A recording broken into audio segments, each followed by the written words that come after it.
During the early to mid-90s, there was a shift occurring in gaming. Starting to fade into the past were the 16-bit sprite wonderlands of our early childhood, and coming into the forefront were the new players in the game. Polygons. You know, like virtual fighter blockiness and whatnot.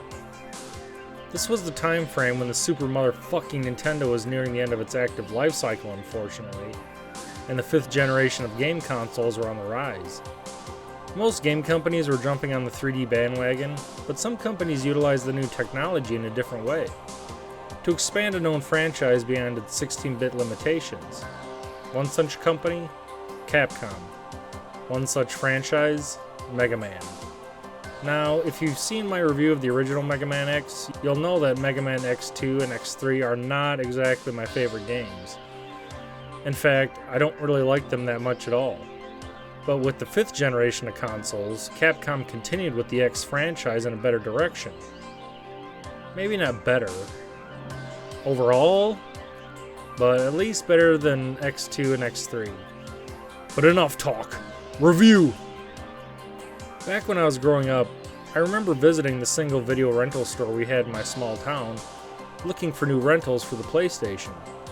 The selection didn't change that often, but there was usually something new or at least something different I hadn't played yet. Back then there was no internet, so any new games coming out, you didn't know about them half the time until you saw them sitting on the shelf. Case in point, Mega Man X4. The first of what I like to call the Mega Man X4 to X6 trilogy. I'd been a Mega Man fan my whole life up until then, so I decided to give this new breed of games a go.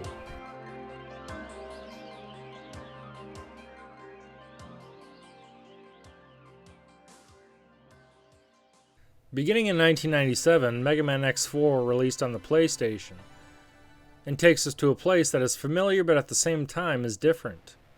Capcom carried over certain elements that fans loved about the series, but tried new things as well. Some were accepted, some weren't. I still don't know. Starting at the beginning, the story is simplistic enough. Let me try to explain the story. In the year 21XX, in the year 2525, two large forces exist, the Maverick Hunters and the Repliforce. During a fuck-up one day, the Repliforce are blamed for a huge accident, killing thousands. Thus, they are renamed Mavericks, and the Maverick Hunters are sent to destroy them utterly, initiating the Great Repliforce War. This, of course, is all a ruse, as a single person, mysterious of all things, is responsible for all this shit. To put it shortly and smartly, basically Sigma from Mega Man X3 has returned, instigating the Dr. Wily routine, and has designed a space-based superweapon that, regardless of what you do in the game, fires upon the Earth and kills a bunch of people. It's the usual Mega Man shit. Okay, not knocking the series, believe me, I'm a fan. The opening shows this anime intro, sort of setting up the backstory and the current setting for the game. I'm not entirely sure why Capcom decided to take this route, but the trend would continue with the subsequent 2 games. Maybe it was a fad that games at the time were using. I know a lot of PlayStation games had opening FMV sequences, but the anime aspect really stumped me. Following the formula of almost every Mega Man that came before it, you face off against 8 enemy robots.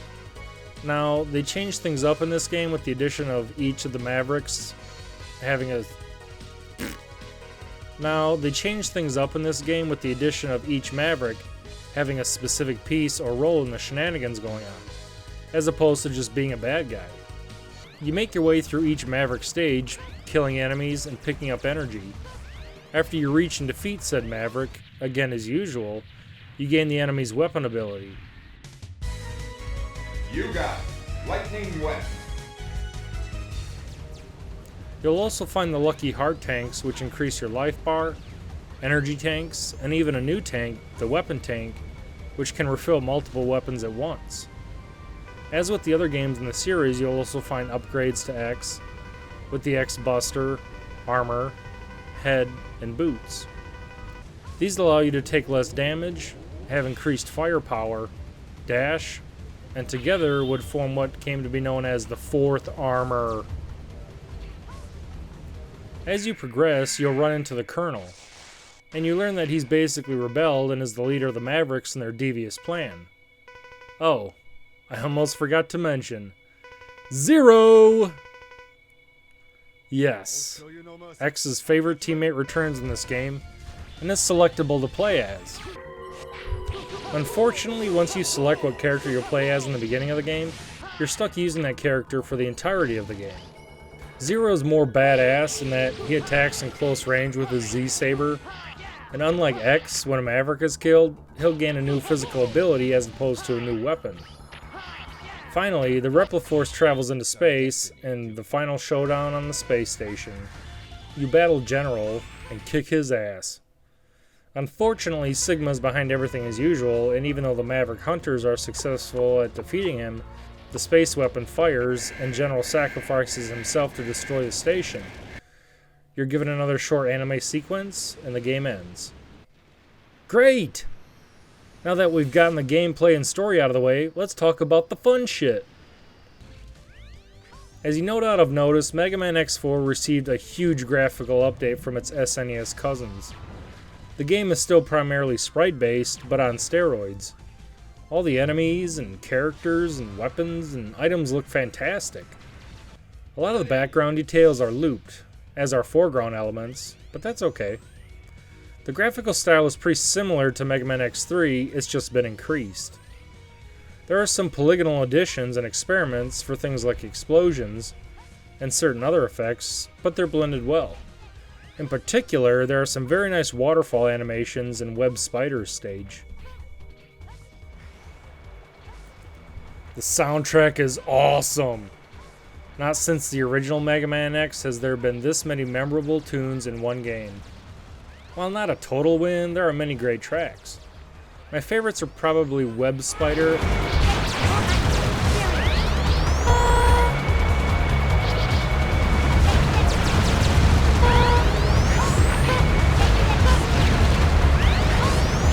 and Frost Walrus.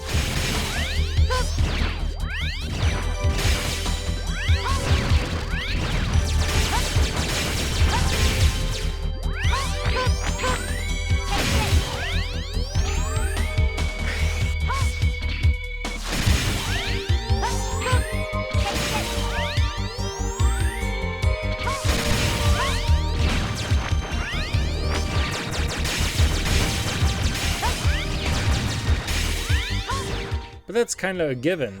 As you'll see later in the review, typically ice and snow stages in the Mega Man X series have really good music for some reason.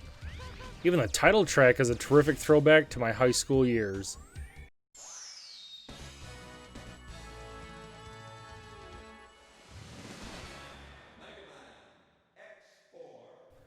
Overall, Mega Man X4 was a pretty good start to this newer generation of game consoles. It updated things that needed to be updated, and improved on things from previous games. There are some shortcomings, but nothing too major. Well, unless you want to count the fucking jet bike part in Jet Stingray stage. Why? I hate jet bike stages! They're almost like this series of games version of auto-scrolling levels from Super Mario Bros. It was a great start to this new series of games in the X universe. With the great start that Mega Man X4 had provided, a sequel was more than likely forthcoming. Released in 2001 on the original PlayStation, Mega Man X5 would see the series continue, with many new additions as well as some little things that didn't really work. Keiji Inafune has stated that Mega Man X5 was supposed to be the last release in the X series, but as time would show, this wasn't the case. Again, like the previous game, this was pretty much one of those games I stumbled upon at the video store, because at this time, the 6th generation video game consoles were already out on the market. So nobody was really paying attention anymore to previous generation releases. anywhere, getting a whole lot of press. I think it's really interesting about the X4, X5, and X6 trilogy is that I basically found all three of them just at random during video store rental visits. I didn't really know about them beforehand, but I'm glad to find them in the end because they are three great games. The storyline continues where X4 left off. Several months have passed since the war in the last game, with things getting back to normal. Most of the space colonies have been repaired and only one remains, called Eurasia. One day, someone randomly takes control of it and scatters a virus across the entire space station and set it on a collision course with Earth. The Maverick Hunters decide to use a large laser gun called Enigma to blow the station up before it crashes into Earth. Unfortunately, the Enigma cannon is old and needs parts to be upgraded. This makes up the bulk of why you'll be hunting down the Mavericks in this game, as some of them contain This makes up the bulk of why you'll be hunting down the Mavericks in this game, as some of them contain upgraded parts for the cannon. There's an overall time limit in this game, set at 16 hours, and basically once that time limit is up, the game ends, because the station will crash into the Earth, and there's not really jack shit you can do about it after that. There is a secondary plan available in the game, where you can also launch a space shuttle at the space station to destroy it as well. So you basically have two options. You can either build a cannon to blow up the space station, or launch a space shuttle to blow up the space station. That's just the beginning of the branching system in this game. There are multiple ways the game can end, and there's also multiple ways of playing through the game depending on which character you prefer to use, and of course, multiple endings based on different things like which character you played with and the decisions you made and things like that. As if all this wasn't enough, Sigma also returns and releases his own virus which starts corrupting Mavericks as well. So you make your way to the space station in the end, and depending on which character you play as, you get a different ending. Now, unfortunately, regardless of anything beforehand, Zero will always die in the end of this game. It just happens a different way if you play as him up until that point. Yeah, I know it sucks. Zero rocks! But enough of that storyline crap, let's get down to the game. As previously mentioned, you can pick either X or 0 during gameplay, and unlike Mega Man X4, when you choose each stage you're allowed to pick either one, so you're not stuck picking one from the very beginning and then you're stuck playing as that person during the whole playthrough. I usually tend to play as 0 just because, you know, he's such a badass, but his parts of the stages played through are more difficult, because you do have to get closer to enemies and boss characters in order to hit them, since 0 is mainly a close quarters combat type of character, whereas X has long range attacks. You pick which character you want to play as, and then select which Maverick you want to go after. This is where things get a little annoying, because normally in a Mega Man game, even if there's more than one playable character, you just have the standard version of that character to play as. While in this game, they allow you to select the 4th armor version of X from the beginning, which normally, based on the last game, you'd have to go around and collect the upgrades for an armor in order to use it. I don't really understand that, because why select normal X then? It's pointless. Unless you're some sort of like Mega Man purist. Because if you have the choice between regular X and 4th armor X, why would you pick the normal one to begin with? I mean, there's no upgraded version of 0 to pick at the beginning, so why is it that way with X? I don't know. Speaking of armors, X actually has 4 different armor upgrades in this game. I think it's a little overkill in that respect. I mean, what was wrong with just a standard upgrade like it was in the original Mega Man X? Now we have the 4th armor, which becomes available at the beginning if you pick X through the prologue stage. There's the Falcon armor, which gives you higher maneuverability. There's the Gaia armor, which increases power output and damage. And then there's the Ultimate armor. And of course, 0 gets shafted in this department because he only gets one upgrade, which is his black form. Bullshit. I mean, there's just too many different armor selections. Like I said before, the changes made by Capcom from one game to the next in the series of games sometimes is a good thing, and then other times it's actually a negative thing because they try to change things too much from what worked. As usual, there are 8 Mavericks to go after, 4 of them having parts for the Enigma cannon, 4 having parts for the space shuttle. So technically you can do both, but one, storyline-wise, will just take place before the other one. I usually tend to go after the space shuttle bosses first just because I find them easier, but it's all up to the player. Speaking of the Mavericks, do I really have to talk about their stupid names? Well, I'm the first to admit that the boss naming conventions for the X series haven't been that great after the original one, and the names in X5 just take it to a whole different level. I mean, Dark Dizzy, Duff McWhalen, Izzy Glow, what the fuck? Come to find out that the person in charge of naming the Mavericks during North American translation was actually a big Guns N' Roses fan. So 5 of the bosses are actually named after the members of that band, which in retrospect is utter horseshit, because how does something like that get past quality control or somebody in a supervising position? Like, oh yeah, these names make absolutely no sense and they just happen to coincide with the rock band's members' names, so yeah, we'll just go ahead and print the game like that. As usual, after defeating each boss robot, you'll gain their weapon if you're X, or if you're Zero, gain a different physical attack. By this point in the Mega Man release universe, the weapons are really nothing to talk about. I mean, don't get me wrong, but there are not really any stands out like there used to be, like in Mega Man 2 with Metal Blade, or in the original Mega Man X with the homing missiles, or the bubble shield, or even the tornado cannon thing. After you complete each stage, you're given a ranking dependent upon, I think, how quickly you beat the stage and other factors like how much damage you took, etc., etc. This influences what extra bonuses you get for completing each stage in terms of getting more life or armor, weapon upgrades, things like that. Also, after completing each stage, 1 hour goes down on the overall game timer, so there's that to consider. I'm not exactly sure what happens if the time runs out. I've never actually done it before, but I'm assuming the game pretty much just ends. I don't really know. Speaking of things on the audio side, they're pretty damn good. Overall, the sound effects are pretty similar to the ones in Mega Man X4, with good sounding explosions, lasers, and other fun sounding things. The music, on the other hand, I feel is a little hit and miss. There's some really good tracks in the game.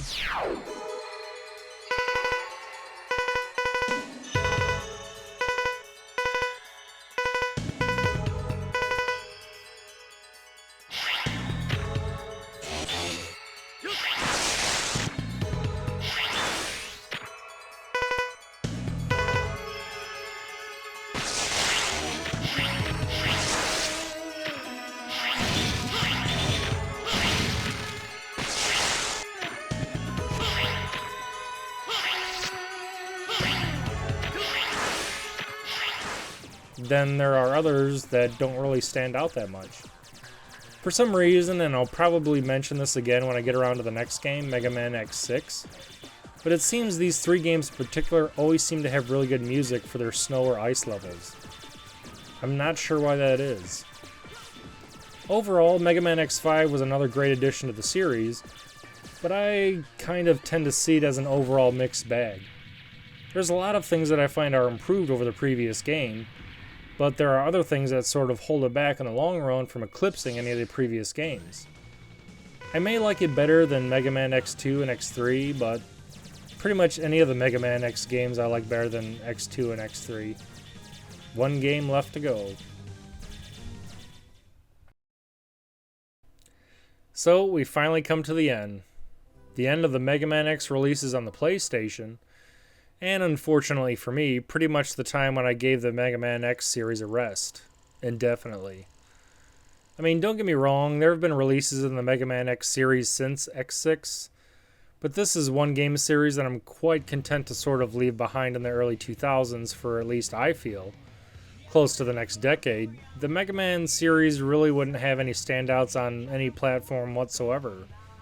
Capcom decided to sort of branch out the series from being very story-focused and action-driven to sort of all sorts of different genres of games like puzzle battles and weird series offshoots and all sorts of weird fucking shit.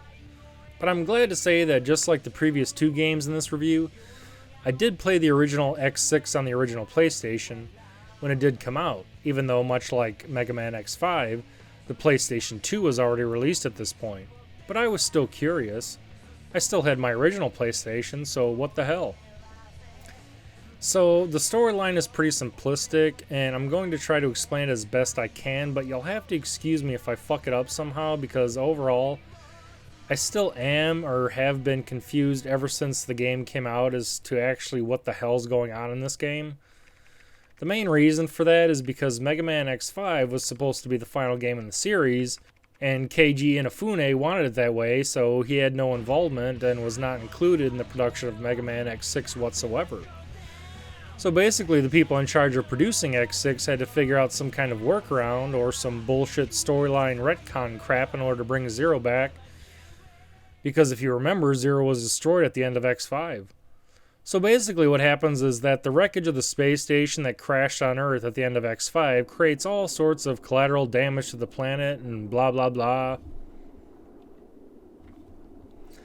And then there's this Reploid by the name of Gate, who finds some debris in the remains of the crash site, and he basically creates an evil version of Zero, and goes on to create something called the Zero Nightmare. Still following me? Am I making any sense?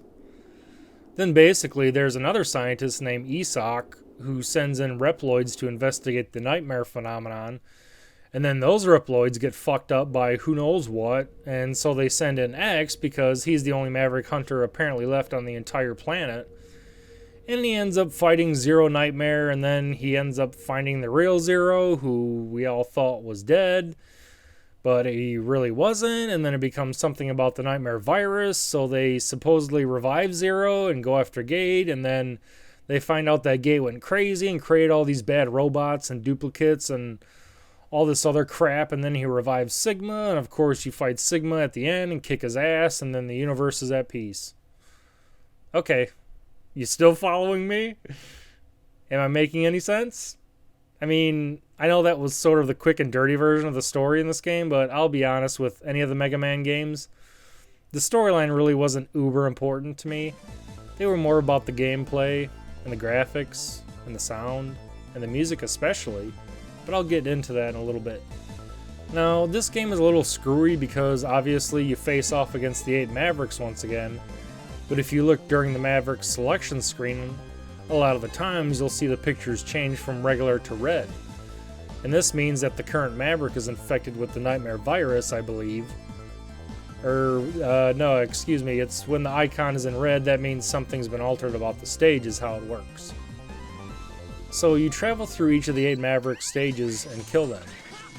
Along the way, you will also collect the aforementioned upgrade parts, heart tanks, and other staples of the Mega Man X series. Oh, and for some strange reason, if you'll notice, you start the game with the Falcon armor from Mega Man X5. And not to go off on a sidetrack, but once again, like the previous games, Mega Man X6 has 4 different versions of X you can play as. I'm not sure why Capcom decided this was a good idea, but that's what they went with. Again. Make it to the end, defeat Gate, and then you battle against a partially reconstructed version of Sigma, but obviously kick the shit out of him, and the game ends. Yes, I know my story synopsis of this game was a little shorter than normal, but there's just too many confusing things about the storyline. I could probably sit here and talk about it for like 15 minutes straight about, each little part of it, but really if you want to try and digest the story yourself, I would just recommend playing it for yourself. Speaking of which, graphically, the game looks pretty similar to X4 and X5 for the most part. They really didn't change that much once again, considering the very short production timeline of less than a year. Mostly, the bosses are pretty forgettable. There aren't really any standouts like previous Mega Man X titles. And unfortunately, just like the previous boss names, the boss names in this game do not get any better. You still have silly stuff like Blizzard Wolf Gang and Blaze Heatniks and Commander Yamark, but what the fuck is a Yamark? Who knows? The enemy designs are actually really well done. It's just that they should have put more effort into the boss names, and I don't think anybody would have had any issues with returning to a simpler naming scheme for the bosses. And obviously they couldn't go back and make up something so simple as Fireman and Gutsman and Woodman, but I mean, they could have at least picked something a little better than Infinity Minion? Maginion? I think it's Minion, isn't it? Like the steak minion? Mignon? Minion? I think the J is silent. I think it's Minion. Minion? Yeah. On the audio side of things, it's actually a pretty decent improvement over Mega Man X5, and once again, like I had stated before, the ice and snow level in this game does have incredible music in both parts of the stage.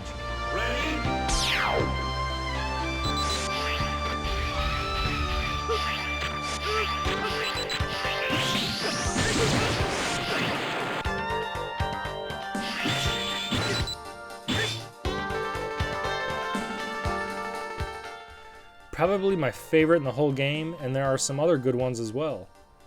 I will admit, one of my guilty audio pleasures with this game is that sometimes I will specifically plug it in and play it just to hear the little jingle that goes off when you select the Maverick stage.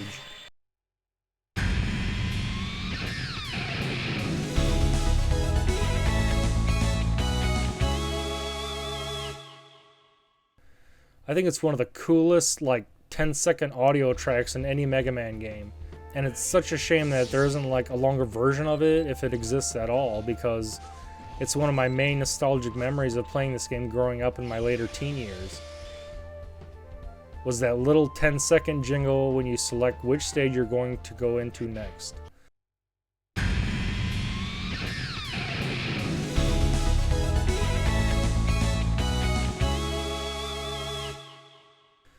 I think it's very relatable to the series overall. I mean, when I think of the entire trilogy of X4, X5, and X6 for some reason, that little sound clip makes me think of all three of them for some reason. I think that might have something to do with the fact that they were all released on the original PlayStation, and they were the first sort of next-gen Mega Man X games to come out, before they decided to branch out and create all the ridiculous offshoot games in the Mega Man universe, I guess. You know, it was a memorable time to be a gamer back in the late 90s. And because it was really when, sort of, after that time, when you start getting into, the early 2000s, especially 2002, 2003 onward, there was a big change that happened in the video game industry. That was the fact that a lot of the major game companies out there were starting to shift almost the entirety of their game production away from, the traditional 2D sprite-based games in any type of genre, and we're going full bore with 3D on everything. So around that time, after the release of X6, possibly after the release of X7, which was for the PlayStation 2, the majority of the classic Mega Man gameplay titles were all shifted to handheld systems, with the likes of Mega Man Zero and Battle Network and all sorts of crazy shit like that. I think I tried Mega Man Zero a couple times because I had heard it was sort of supposed to be like a 2D reboot of the Mega Man X series, but it starred Zero instead of X as the main character, obviously, hence its name. While they're kinda good, I just could never really get into them the same way of the original 6 Mega Man X games. I'm not sure why. I hope you've enjoyed this trilogy review. I had a lot of fun making it. While Mega Man X4, X5, and X6 are fun games in their own way, none of them really stack up to the original one on the Super Nintendo. I'm not sure if that's just me, or I'm sure there's other fans out there that feel the same way I do. I guess it comes down to what style of gameplay you're more into, and I assume it also has a lot to do with sort of which series of games, you grew up with, or made the biggest impression on you, whether it was the original Mega Man X, or X1 through X3, or X4 through X6, or even, let's say, the later releases with X7, X8, and X9. Wait a minute. I'm sorry, there was no X9. What the hell am I talking about? I don't play these particular 3 games that much anymore. I still will occasionally fire up Mega Man X6 mainly because of the music. I'm sorry to say not because of gameplay or storyline or anything like that for me, at least personally. It's always been the music that stands out even across all 3 games. But with Mega Man X6 specifically, if you can find the original versions of all 3 games, I recommend picking them up. You might be hard pressed, or at least have a hard time finding like really good to mint copies of the game. You probably want to find ones that aren't all scratched up, but being that, you know, Mega Man X4 is close to 20 years old already, you might have a hard time with that. Luckily, if you're like me, you have the Mega Man X collection, which was released in 2005 on the GameCube and PlayStation 2. Now this is actually the version of the game that I used to record all the footage for this review, and if you don't feel like scouring down eBay or some retro game stores looking for the original releases, I highly recommend picking up the X collection. It features all of the X series games, the original Super Nintendo versions, all the way through the X6 PlayStation version, and it also has some extra bonus games that are thrown in as unlockables. One of the main reasons to play the X collection over the singular games is that Capcom redid the saving system for the collection, which means that all the games, even the Super Nintendo ones, now all have a generalized save system implemented, so that you don't have to mess with passwords or, PlayStation memory cards or anything like that. It's all saved internally in the game itself, which is really nice. Just a little word of warning, while these 3 games are fun, if you're used to the difficulty of the original 3 X games in the series, these games are more difficult, at least I found, but don't let that totally dissuade you from playing them, because they are still 3 great all-around games in the Mega Man universe. Thanks for watching, thanks for subscribing, go check it out. Holy shit. Don't forget to check out my Twitch account for live shoot-'em-up action, my real-time playthrough videos, MAME Mondays, and other fun gaming videos as well.